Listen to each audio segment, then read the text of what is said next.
જય હિન્દ મિત્રો, હું છું અબ્દુલ માંજલિયા। આજે 28 જુલાઈ 2026ના રોજ લુણી ગ્રામ પંચાયત ખાતે ગ્રામસભાનું સફળ આયોજન કરવામાં આવ્યું હતું। આ ગ્રામસભામાં અંદાજે 50થી 60 ગામ લોકોએ ઉત્સાહપૂર્વક હાજરી આપી અને ગામના વિકાસને લગતા વિવિધ મુદ્દાઓ પર ચર્ચા કરવામાં આવી। ગામ લોકોએ રસ્તા, પાણી, સ્વચ્છતા અને અન્ય વિકાસલક્ષી કામોને લઈને તલાટી કમ મંત્રીશ્રી સમક્ષ પોતાની રજૂઆતો કરી હતી। આ ગ્રામસભામાં ગામના આગેવાનો અને ચૂંટાયેલા જનપ્રતિનિધિઓની ઉપસ્થિતિએ બેઠકને વધુ મહત્વપૂર્ણ બનાવી હતી। કાર્યક્રમમાં સરપંચ શ્રી પ્રેમજીભાઈ ડુંગરિયા તથા સામાજિક ન્યાય સમિતિના ચેરમેન મનોજભાઈ ડુંગરિયા ઉપસ્થિત રહ્યા હતા।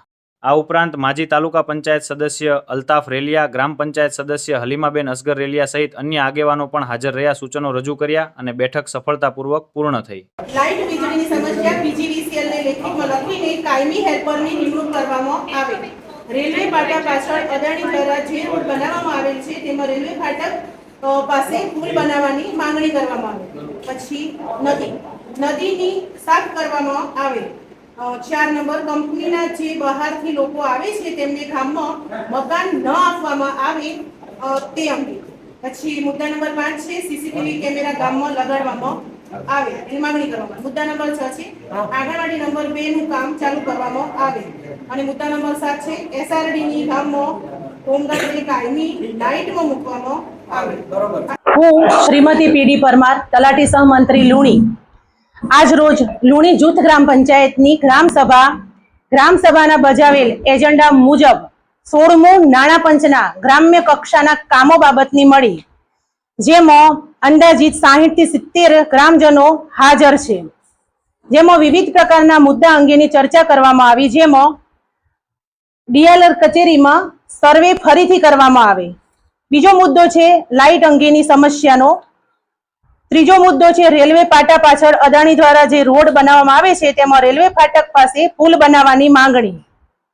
બીજો એક ખાસ પ્રશ્ન છે ગામમાં સીસીટીવી કેમેરા અંગેનો। વિવિધ વિકાસના કામો અંગે ગ્રામજનો દ્વારા રજૂઆત કરવામાં આવી છે, જેમાં અલગ અલગ કામો લીધેલા છે, જે મુદ્દાવાર પાછળથી જાણ કરવામાં આવશે। બીજી એક અરજી આવેલ છે 0 થી 16માં નામ દાખલ કરવા બાબતની। આજે લુણી ગ્રામ પંચાયતમાંથી ગ્રામ સભાનું આયોજન કરવામાં આવ્યું, જેની અંદર અમારા ગામ લોકો વતી હાલમાં જે સર્વે થયું હતું ડ્રોન દ્વારા, તેના 6 હકપત્રક નોંધ નંબર અહીંયા આવી હતી પંચાયતમાં 264 મકાનોનું હક, જ્યારે લુણી ગામમાં 1200 મકાનો આકારણીમાં નોંધાયેલા છે। તે બાબતે આજે ગ્રામસભામાં ઠરાવ કરી અને લિસ્ટ પાછું મોકલવામાં આવે અને જો કરવામાં આવે તો પૂરતો સર્વે કરવામાં આવે અને પૂરતો સર્વે કરીને પછી જ ગ્રામ પંચાયતમાં એની નોંધ કરવામાં આવે। પૂરતા 1200 મકાન લેવાની અંદર આવે। બીજા મુદ્દા હતા રેલવે ફાટક પાછળ જે પુલ બનાવવાનું છે એ, પછી ગામની અંદર વીજળી સમસ્યા બહુ છે લાઇટની, તો પીજીવીસીએલ ને એક અરજી લખવાની છે કે તાત્કાલિક ધોરણે ગામમાં એક હેલ્પરની નિમણૂક કરવામાં આવે તથા અહીંયા હેલ્પની જેટલા બી ફોલ્ટ વાળા થાંભલાઓ છે તે તમામ થાંભલાઓ રિપેર કરવામાં આવે અને કાયમી રીતે અહીંયા હેલ્પર 24 કલાક ગામમાં હાજર જોઈએ। બીજો એક મુદ્દો તો જે કે પાણીનું બોરનું, જે આપણા પ્લોટ વિસ્તાર છે ત્યાં કને પાણીની સમસ્યા ખૂબ વધી રહી છે, તેના માટે ત્યાં નવું ઓવરહેડ ટાંકો અને બોરવેલ બનાવવામાં આવે એ હતું।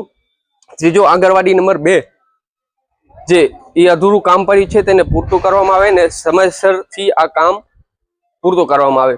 આ તમામ મુદ્દાઓ વિશે ચર્ચા થઈ, જેમાં ગ્રામ પંચાયતના સભ્ય અસ્કરભાઈ પણ હાજર હતા અને તેમણે પણ ખૂબ એવી રજૂઆતો કરી હતી।